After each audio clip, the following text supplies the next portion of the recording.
Wavesound Audiobooks presents an unabridged recording of The Homestead in the Eucalypts by Léonie Kelsall, narrated by Withoos. 1. Taylor. September 2008.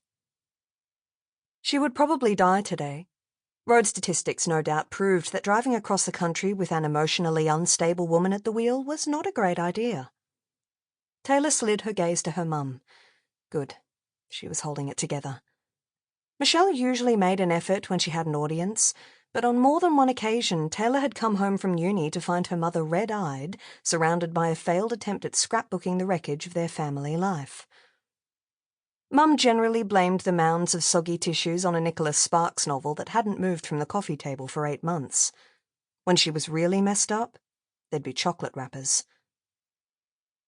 Taylor sighed, making sure to let the sound roll around the air-conditioned interior of the car. She was steadily eating her way through her own chocolate supply as they hurtled, although never above the speed limit, across the featureless plains between Sydney and Adelaide. She needed the sugar. Carbs, too. Pretty much anything that would allow her to stuff her emotions down inside, layered beneath chips and pastries. There was, though, a degree of almost pleasurable pain, like sneezing, or wriggling a limb that had fallen asleep, knowing pins and needles would follow, in being separated early in a new relationship.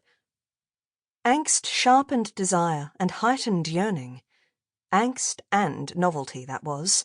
Their recent 5-week anniversary had Zach temporarily entrenched in Taylor's I can't live without him territory. It didn't help in the slightest to know that her reaction was endorphin-driven. With his inked arms and nipple rings, Zach was high energy, exotic, and dangerous, a tantalizing contrast to her med school colleagues, most of whom mirrored her own permanent exhaustion. Gazing glassy-eyed at the brown nothingness of plains untouched by springtime green, Taylor's mind drifted back to yesterday and Zach's reaction to her plan. I can't let Mum go alone, she'd said. She's not in a good place. It's a 16-hour drive and she'll crank up some old sad crap and get lost in memories instead of concentrating on the road.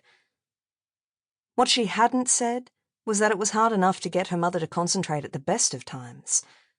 Taylor had inherited ambition and focus from her father, but none of Mum's relentless, thoroughly impractical positivity.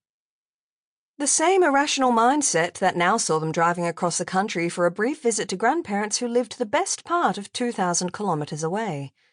Even with airport delays, a 2-hour flight would have cut 3 days. Sample complete.